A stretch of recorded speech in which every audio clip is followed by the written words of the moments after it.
We are looking at chapter 10.2. This is called Protest, Resistance, and Violence. So we are going to be talking a lot about protest, resistance, and violence to the idea of slavery.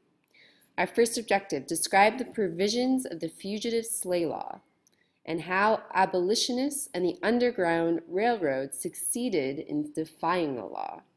So this chapter, we're going to be looking at what we call the Underground Railroad. This is something you probably heard about before. We'll discuss a little bit more about that.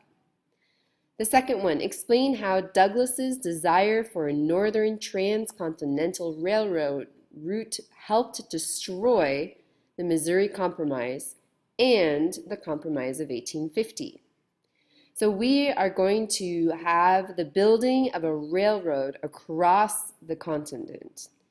And this is going to start destroying those compromises between the North and the South. The third one is describe the violence that occurred in Kansas in the fight over establishing slavery in the territory. So Kansas is going to become a new sort of state, and we're having a fight over the slave issue again. The Fugitive Slave Act. Now, if you don't remember what the Fugitive Slave Act is, now this act was part of the Compromise of 1850, the one that Clay had sort of proposed to make the Southerners happy. Now, what the act states is that any former slave fugitive who escapes to the North, if they are caught, they will have no jury trial. What that means is there's not going to be people there to sort of hear on the fugitive's behalf. As well, the person, the slave, will not even be able to speak at their own trial. The people who were in charge of returning these accused slaves, they ended up paying more for returned slave than freeing accused slaves. So this was sort of an incentive or sort of a deal to make people in the North want to return slaves to their masters because they would be paid more money. The other thing in the act is that anyone who had helped any slaves escape, they will be heavily punished. They will incur a fine of 1,000 American dollars, which is a lot of money at this time. And they are also possibly go to jail for helping a fugitive as well. Many Northerners, they were very upset about this Fugitive Slave Act. They believed that these fugitives were still people, and under the Constitution, every person had a right to a trial, to a fair trial. This act sort of goes against that. What they ended up doing is many Northerners actually helped fugitives to escape to Canada. They also had the personal liberty laws. What this is that 9 northern states put in numerous laws to sort of protect these fugitives and to ensure that these fugitives would have a fair trial if they were caught. At this time, we have the development of what we call as the Underground Railroad. Now, the Underground Railroad is a secret network to help slaves escape from these slave states. This is a map sort of showing where the paths or secret networks would be for these slaves who escaped. Your first question is, looking at the map, I would like you to sort of decide where are many of these slaves escaping from. Make sure you're comparing the sort of length of the arrows that are going through this, okay? We have one woman, her name is Harriet Tubman. She was a former slave in the South. At a very young age, her plantation owner had hit her on the head, which was sort of a reason for Harriet Tubman to really grow in strength. She needed to get over sort of the injury that her plantation owner had given her. When her plantation owner had died, she saw that as her chance to escape, and she successfully escaped to Philadelphia. Philadelphia was a free state at the time. There, she had sort of planned with other white abolitionists, other white people who had supported the anti-slavery movement, and they developed this railway system. Now, it wasn't an actual railway. It was a series of secret paths, secret tunnels, as well as hiding places for slaves to escape from the South. She actually traveled over 19 times back to the South to help different slaves escape. And many people say that she helped free over 300 slaves. That is quite an amount of slaves to free in one lifetime. It also is said that she was never caught, as well as any of the people she tried to help. They actually all remained free. Part of the reason why this was so successful is the way that they had to do this. It was very secretive. Many of the slaves, they actually had to escape at nighttime.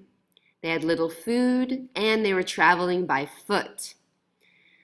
They only had the light of the North Star to sort of guide them north. So they were often looking at the stars to sort of see how they could escape. Many of these slaves would stay in the northern states and sort of take their chances there, even though with the Fugitive Act, it could send them back south. But others would escape to Canada. And in Canada, because it was not under American law, they were truly free. We have the development of another sort of very vocal voice at this time. Her name is Harriet Beecher Stowe. Now, Harriet Beecher Stowe, she is a white female, and she writes a book called Uncle Tom's Cabin. Now, it is a novel. That means it is fiction, but it is telling the story of how a slave is trying to escape from the South. It also is sort of looking and arguing that slave is a moral problem. It is not just political and economic. What that means is that as people, as anyone, we should be viewing these slaves as brothers and sisters. We shouldn't be treating them as less than human. We also see that Uncle Tom, who is one of the main characters, he is the uncle of the slave who escapes, Eliza. He is actually whipped to death. So this is giving Northerners sort of a very real view of what is happening in the South. Now, of course, it is melodramatic. It is a little over the top how she describes this. But at the same time, Northerners really respond to this book, and many more protests against slavery start to happen because of this book. In the South, it is heavily criticized. That means that many Southerners saying this is not an accurate view of how we are treating our slaves. It sort of, again, increases that tension between North and South. Now, Stephen Douglas, he sort of argues on this idea of popular sovereignty. This was something that was in the compromise to sort of make both parties, North and South, happy that new territories could vote on the issue of slavery in their own territory. One of the reasons that he starts to bring up this issue again is he is wanting to develop this unorganized territory in the West. And one way that he believes this will happen is to construct a railway from Chicago to San Francisco. Now, of course, this partly feeds his own interests as he has land in Chicago and he wants to help Chicago as a city. So one is for the money reasons. He thinks that this way we will have more sort of transportation and exchange with the West. It will lead to more Western expansion, which is going to help his political party, he believes, which is the Democratic Republicans. And the last thing, but the thing that he needs is he needs the Southern support.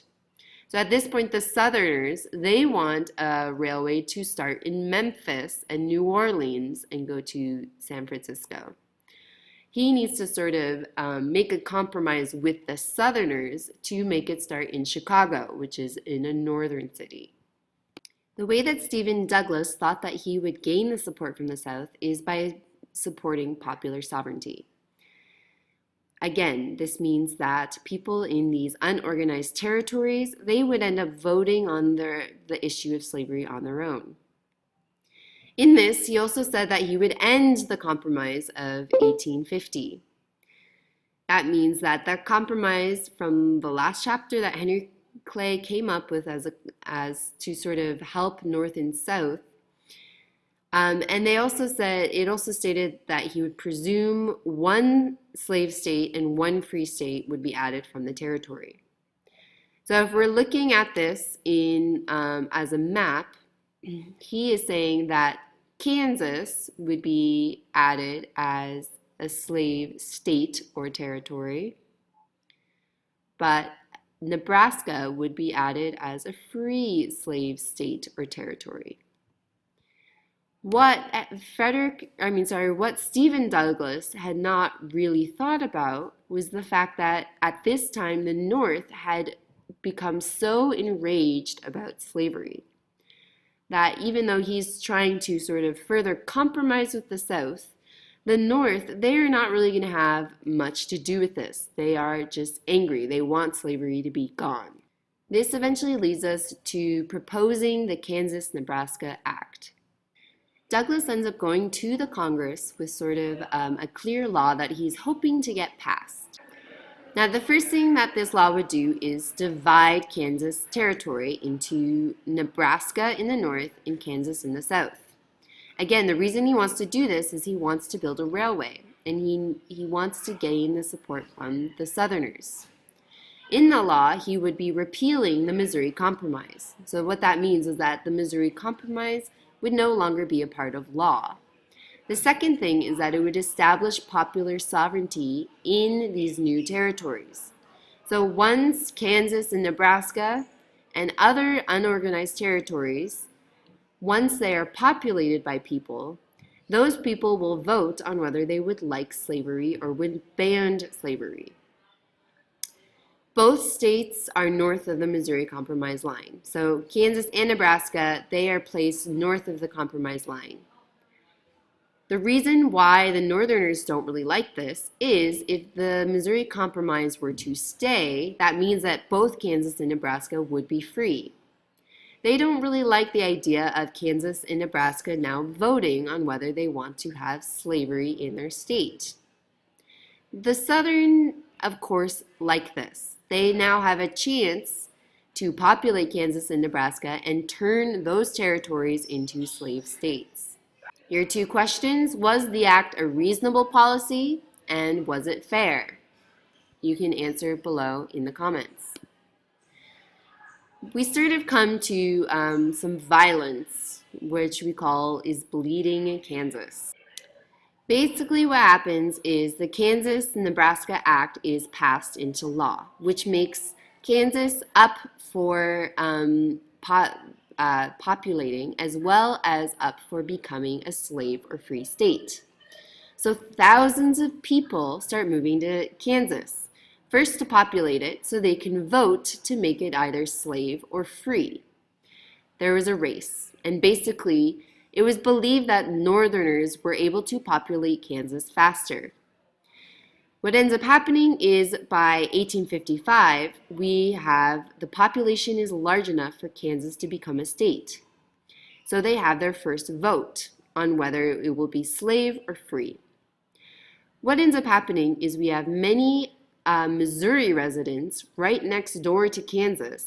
They go into Kansas and they vote illegally to allow for Kansas to become a slave state. This greatly upsets the Northerners who are in the state. This results in violence. We have the sack of Lawrence. Lawrence is a town where anti-slavery settlers had established. Pro-slavery people go and burn down the headquarters in this town, rob the town, and sort of destroy everything in the town.